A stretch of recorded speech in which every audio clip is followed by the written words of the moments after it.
Здравейте! Днес ще ви запозная с устройството и предназначението на мотиката, а след това ще преминем към видеоурок как да използвате самата мотика. Ето, това е мотика. Тя се състои от две основни части. Това е дървена дръжка, която служи за захват на инструмента, за да може да го използвате. Това е основната функционална част, която е изработена от метал. Тя се нарича мотика. Основното предназначение на мотиката е да копаете сбита почва, като по този начин пръстта се разрохва и става подходяща за засаждане на плодородни култури. За да използвате мотиката, най-напред трябва да я хванете здраво с две ръце. Да, с две ръце. Има няколко техники за използване на мотиката.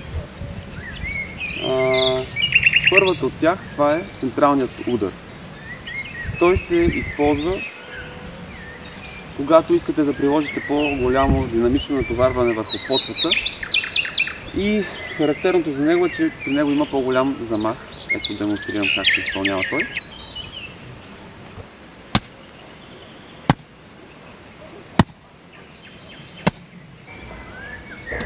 Друго приложение на мотиката, това е страничното придърпване. То се използва когато искате да изкоренявате плевели, които са поникнали във вече засадената с плодородни култури градина. Ето отново показвам как се използва. Тук трябва да сме по-внимателни. Видяхте какви са предназначението и основните функции на този инструмент. Благодаря за проявения интерес към моите видеоуроци. В следващото издание ще може да видите как да използваме сърп, гребло и други основни земеделски инструменти.